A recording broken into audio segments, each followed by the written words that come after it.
Deux matchs nuls en l'espace de 4 jours, dimanche soir à Bordeaux et ce mercredi à Strasbourg. Après 14 succès de rang en Ligue 1, la machine parisienne tourne au ralenti. Est-ce inquiétant à quelques jours d'aller à Belgrade pour un match décisif pour la qualification en 8e de finale de la Ligue des Champions? Pas forcément si l'on en juge par deux aspects. Le premier, c'est la composition tout à fait inédite du 11 de départ ce mercredi à Strasbourg avec des associations, des binômes inédits et un petit peu mal assortis. On pense devant et à l'association entre Cavani et Choupo-Moting qui n'a pas porté ses fruits, ou encore au binôme N'Soki-Diaby, les deux titis parisiens qui étaient associés en première mi-temps sur le flanc gauche. Ça n'a pas été une franche réussite.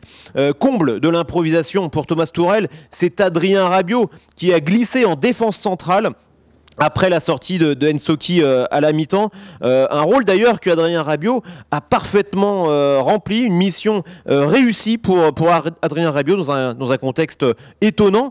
Donc voilà, un 11 de départ inédit, bancal, avec de nombreux absents. Neymar légèrement blessé, Thiago Silva, Marquinhos, Di Maria, eux ont été ménagés. Et puis l'autre point positif dans l'optique du match à Belgrade, eh bien, c'est que les Parisiens ont souffert, ont rencontré des adversaires combatifs qui leur sont rentrés dedans et puis ils ont su réagir en deuxième période sous l'impulsion de Kylian Mbappé qui a changé un petit peu le paysage du match, et les Parisiens ont su réagir, se procurer de nombreuses occasions, reprendre le contrôle des opérations, et c'est logiquement qu'ils ont donc obtenu le match nul, bien aidé par Areola en fin de match qui sauve son équipe. Donc tout ça pour dire bien, que le déplacement à Belgrade se présente plutôt pas mal. Les titulaires habituels seront frais, seront dispo, seront parfaitement opérationnels, à condition évidemment que Neymar retrouve toutes ses sensations. C'est en tout cas ce que Thomas Tuchel pressent. Il n'est pas inquiet